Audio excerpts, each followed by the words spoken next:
Well, good day again. I'm here to continue with the series that we're working on for empowerment. Today's topic is going to be about discernment. But before I get onto that, I want to thank all of you for watching, and I want to thank those of you who are leaving comments and likes and subscribing. I really do appreciate it. Things are working pretty good with this. My ideas are flowing, and I feel it's really important to share a lot of this information with you, so I wanted to just reach out to all of you and say thank you so much. And we'll talk more about that later. But what I'd like to start now is talking about the discernment that we need in order to find our way to empowerment.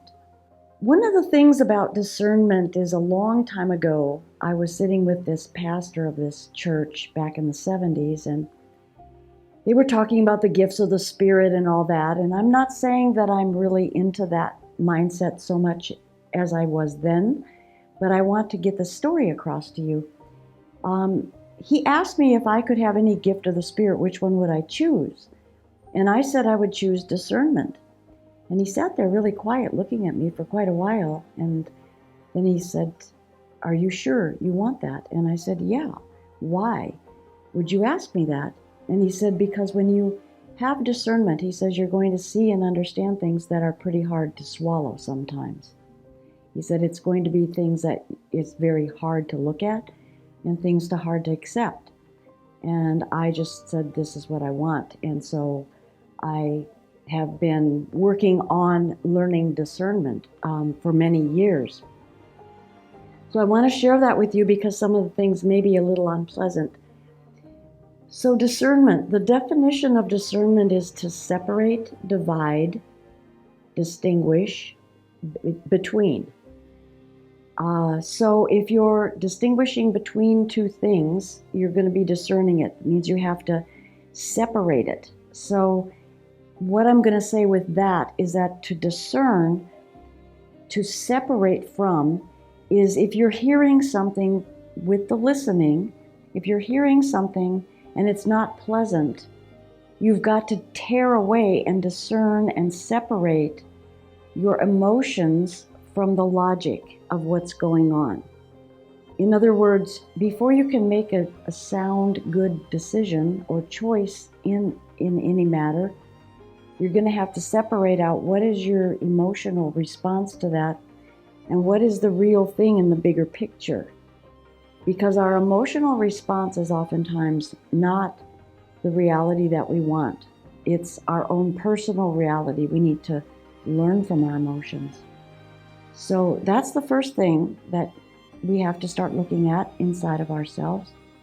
But then discernment has that word meant again. So that's an act or process of discerning. So again, it's the power of the faculty of mind that distinguishes one thing from another. So you're having to use your mind in a deeper way than what a lot of us have been taught, to just believe what you're told and listen to propaganda. Instead, we're going to use the power of faculty of the mind by which it distinguishes one thing from another. It's an acuteness of judgment. It's the power of perceiving differences of things or ideas, and then it grows into insight. So it's a very powerful thing to be able to discern. So why is this important? Well, it's a big part of being empowered, as I've said previously. And without discernment, you're going to be led astray because you're going to follow the emotions. You haven't divided things out.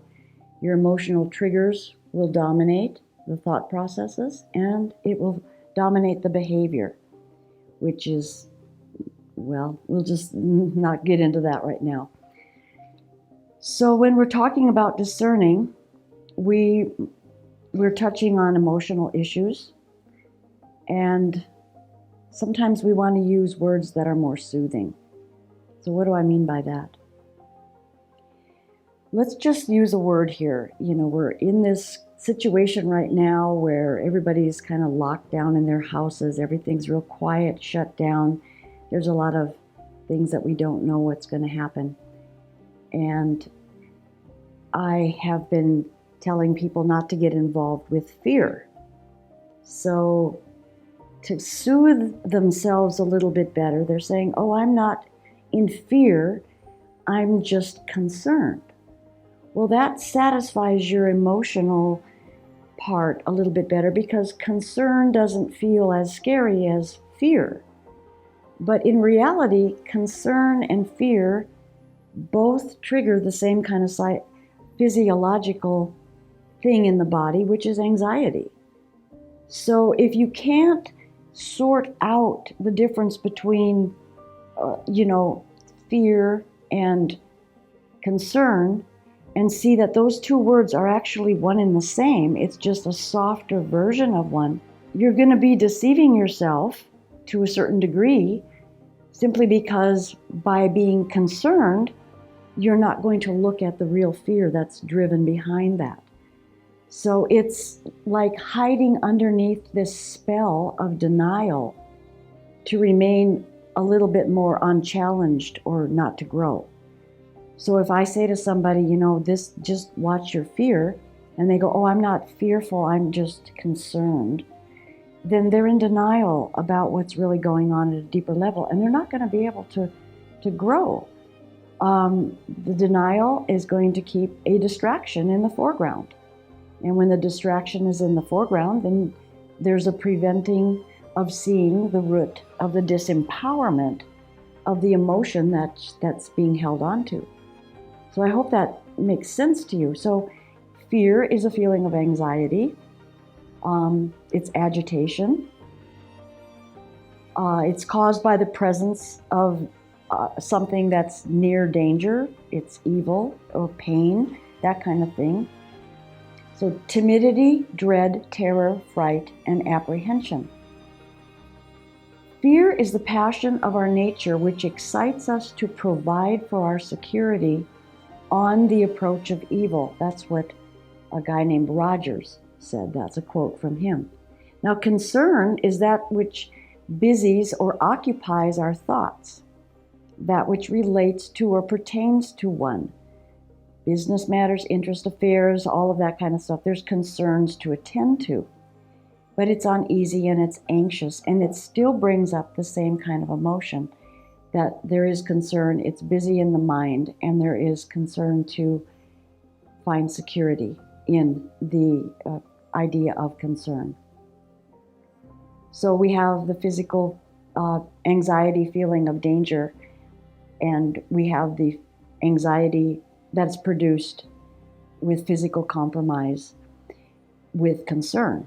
So it's really one and the same thing. So what I'm getting to here by going through this is that the discernment here is very slight, but it's really very big, because they both produce anxiety and they both produce thought forms which become disempowering. So if you can't discern that that's really one and the same thing, you're taking it apart, but you're still looking at it and you're seeing that it's really one and the same thing, then you can begin to deal with that emotion inside of you, which is fear or concern, and you can move that into personal examination, and you can be more honest with yourself, and then you can begin to discern the differences. So what would you want to put in place of that? What would you want to put in place of that? You would want to put something empowering. So how would you work through that fear? You would identify that fear, you would identify that concern. And then you would figure ways around it that are empowering for you. So it's really important to be honest with yourself in all of this as well, because you can't grow into empowerment when there's denial within yourself. And when you're examining yourself, you're just acknowledging that you're not looking at the same fear, you're acknowledging that there's something different and it's not as bad. So without knowledge, you can't have discernment. And how do you get that knowledge? You have to listen. You have to listen to yourself. You have to really examine that emotion. You have to be willing to learn. You have to be willing to hear what other people are saying. You have to be self-disciplined to what is in control of ourselves. You have to look at your emotional narrative. You have to also look at the facts of history. You have to look at facts of documentation, and you have to look facts of actions that are happening in reality. And when you can look at all of that stuff, then you're gaining the knowledge and you're gaining the discernment, because you're separating things out. So knowledge is going to allow one to discern, because there's a distinction between narratives. There's a distinction between what is being studied, pondered, examined, and seen. The most serious thing about knowledge is that there's a very dark side of it that does have to be understood. And as one can see it, then you're seeing things that you can't unsee. In other words, once it's seen, it cannot be unseen. Once it's understood, it can't be ununderstood.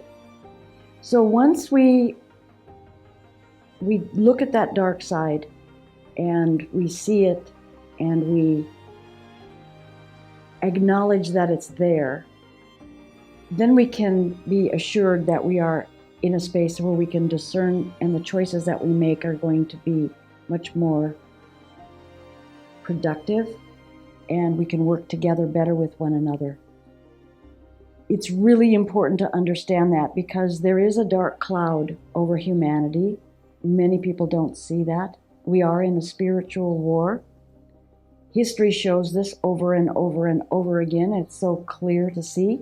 It's a lot of what the theme is of what I'm talking about choosing empowerment, about listening so that you can grow with empowerment, and now you can discern and have empowerment, because humanity has got to develop true empowerment. We have to stand up in this critical time and work together. We have to hear and look and see the two sides that we have to choose from. Without empowerment, there's only disempowerment. Without listening, there's no thinking. Rather, it's willful ignorance. Without discernment, there's an ignorant bliss that's going to come on you, and it will be a dead end to any kind of growth that you want to take on. You can pretend like you're growing, but you're really not. You're in this ignorant bliss. So I know some of this might have been hard to hear. Some of this might have taken you in a little bit deeply and unsettled you a little bit, but I only do it to bring you out of this disempowerment position and to see you empowered. So I want you to understand that this is, humanity is so amazing.